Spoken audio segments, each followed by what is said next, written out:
Hi all and welcome to the all new vlog. This is Vibhu the Tripper and today is 7th February 2021. So दोस्तों आज का हमारा topic रहेगा union budget 2021-22. सो 1 तारीख को ये बजट हमारी फाइनेंस मिनिस्टर निर्मला सीतारमन जी ने पेश किया है.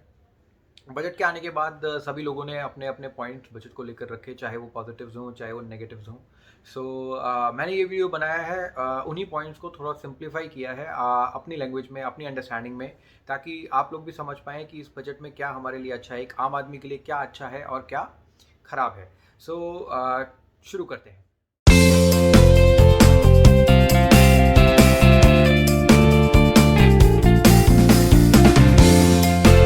जो ये बजट हमारा इस बार का बजट आया है, इसके अंदर जो गवर्नमेंट का मेन ऑब्जेक्टिव था इस बजट को लेकर, वो था इकोनॉमी को रिवाइव करना. सो कोरोना की वजह से हमारी इकोनॉमी पे काफ़ी बुरा इम्पैक्ट पड़ा है एंड वो हाई टाइम कि गवर्नमेंट कुछ ऐसी पॉलिसी जैसे नॉर्म्स लाए. तो बजट के अंदर जो सबसे बड़ा हीरो रहा है वो रहा है health and wellbeing. So health and wellbeing के ऊपर सरकार ने 2.25 लाख करोड़ रुपए इन्वेस्ट करने का डिसीजन लिया है, जो कि पिछली बार से करीब 137% ज़्यादा है. सो इससे पता चलता है कि हमारी सरकार हेल्थ और वेलबींग को लेकर कितनी ज़्यादा चिंतित है, जिसके अंतर्गत 4 नए वायरोलॉजी इंस्टीट्यूट भी गवर्नमेंट डालेगा और जो वैक्सीनेशन के लिए 35,000 करोड़ रुपए रखे हैं वो अलग से. सो मेरा जो कहने का पर्पस था वो ये था कि इस बजट में सरकार ने हेल्थ एंड वेलबींग को एक सबसे बड़ा और सबसे इम्पॉर्टेंट एस्पेक्ट बनाया है. जहाँ पर बात करते हैं पर्सनल टैक्सेशन की, सो जो इंडिविजुअल टैक्स पेयर्स हैं उन लोगों के लिए कुछ खास इस बार बेनिफिट नहीं दिया गया है. हमारे टैक्स स्लैब सेम रखे गए हैं, हमें उन्हीं टैक्स स्लैब के हिसाब से अपना इनकम टैक्स पे करना होगा. हालांकि जो कि हमारे सीनियर सिटीजन्स हैं जिनकी एज 75 प्लस है, उनके लिए एक नया प्रावधान किया गया है जिसमें उन्हें पेंशन से होने वाली इनकम पर टैक्स नहीं देना होगा. सेकेंडली हम बात करें अगर क्या चीज़ें महंगी हुई हैं, क्या चीज़ें सस्ती हुई हैं. सो एक लिस्ट है कि जिसमें क्या क्या चीज़ें आपकी सस्ती होने वाली हैं और क्या क्या महंगी होने वाली हैं, जो जारी हुई है. वही लिस्ट में आप लोगों के सामने डिस्कस करना चाहूँगा.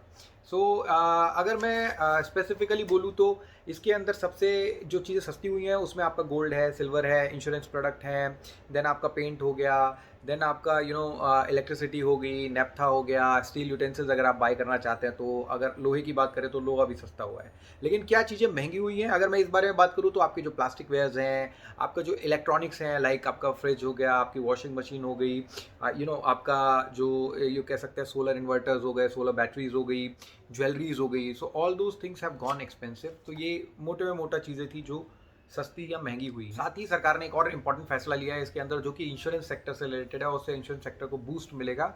वो है FDI percentage increment. Now FDI जो है वो इंश्योरेंस कंपनी के अंदर सरकार ने बढ़ा दी है और एक अच्छा इंक्रीमेंट उसके अंदर दिया है, जो कि पहले सिर्फ हो सकता था 49%, आज की डेट में 74% तक निवेश किया जा सकता है बाहरी कंपनियों द्वारा इंडियन इंश्योरेंस कंपनी में. सो अगर इसको हम काफ़ी सारे लोग इसको निगेटिवली भी ले रहे हैं कि भैया बाहर की जो कंपनीज़ हैं वो पूरी तरह ओनर बन जाएंगी इंडियन इंश्योरेंस कंपनी की आफ्टर दिस FDI. बट मुझे ये लगता है कि वो भी ज़रूरी है. कहीं ना कहीं जो पैसे का इन्फ्लो है मार्केट के अंदर वो बहुत ज़रूरी है, और जितना ज़्यादा पैसा हमारे मार्केट में आएगा उससे हमारी इकोनॉमी उतनी ही जल्दी रिवाइव होगी. तो आई थिंक सरकार के ये फैसले उससे रिलेटेड है. बजट के अंदर गवर्नमेंट ने एक नया सेस भी अनाउंस किया है. ये सेस लगेगा पेट्रोल और डीजल पर, और इसको गवर्नमेंट ने नाम दिया है agricultural infrastructure and development cess, AIDC.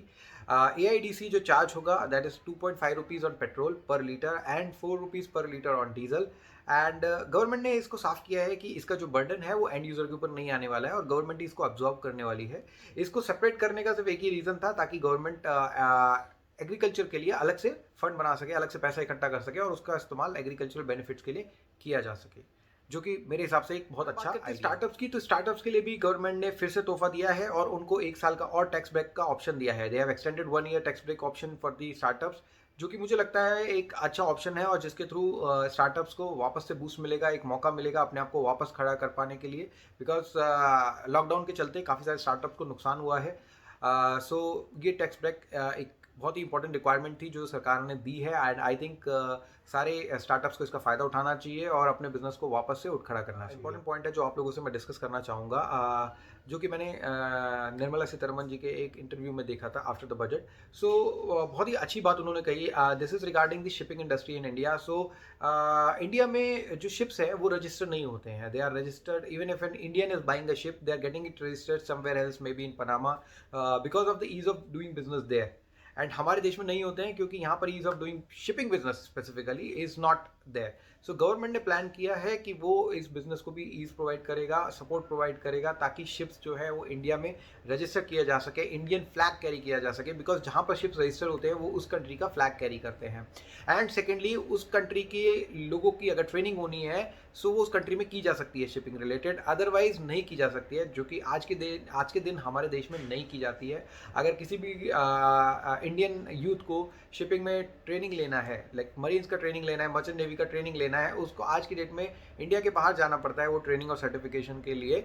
अगर हमारी गवर्नमेंट ऐसे नॉर्म्स, ऐसी पॉलिसीज लाती है जिससे इंडिया में शिप्स रजिस्टर करना आसान हो जाएगा और ईज ऑफ डूइंग बिजनेस हो जाएगी, तो इस तरीके के रोजगार के लिए जो ट्रेनिंग है वो भी इंडिया में की जा सकेगी। इससे हमारे बहुत सारे युवाओं को रोजगार भी मिलेगा और ट्रेनिंग उन्हें अपने देश में करने मिलेगी, जिससे उनका कॉस्ट ऑफ ट्रेनिंग भी कम हो जाएगा। सो आई थिंक ये भी एक बहुत अच्छा डिसीजन है।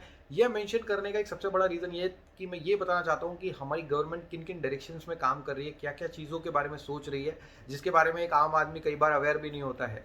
सो इससे पता चलता है कि जो गवर्नमेंट की सोच है, जो उनका way towards development of our country, so that is correct. So they are going in the right direction and we hope अगर इसी डायरेक्शन में काम किया जाता रहेगा तो बहुत जल्दी हम एक सुपर पावर के रूप में उभरेंगे। एस्पेक्ट को देखें तो आपको समझ आएगा कि सरकार ने ये बजट बनाते समय बहुत सारी चीज़ों का ध्यान रखा है और ये इंश्योर किया है कि ये बजट हमारी इकोनॉमी के हित में हो, लोगों के हित में हो। हाँ, एक middle class, as a middle class अगर मैं बात करता हूँ तो हमारे लिए थोड़ा नुकसान है, हमें उतना ज़्यादा benefit in terms of direct benefit income tax में नहीं मिलेगा। और अब इलेक्ट्रॉनिक्स में जो पैसा बढ़ा है वो भी हमारी जेब से जाने वाला है। But I think we are the main contributors in our nation. तो हम एक बड़े कॉन्ट्रीब्यूटर हैं और हमारा फर्ज बनता है कि हम देश को कंट्रीब्यूट करें और देश को आगे बढ़ने में मदद करें। हाँ, ये ज़रूरी नहीं है कि आप मेरी राय से इत्तेफाक रखें, बट ये ऐसा मेरा मानना है कि as a good tax payer we should contribute to our country's progress, success. क्योंकि अगर हम चाहते हैं कि अच्छी रोड बने, अगर हम चाहते हैं अच्छा इंफ्रास्ट्रक्चर अवेलेबल हो, अच्छा ट्रांसपोर्टेशन अवेलेबल हो, अच्छी पब्लिक फैसिलिटीज़ अवेलेबल हो, तो उसका पैसा डेफिनेटली हम ही लोगों को बेयर करना पड़ेगा।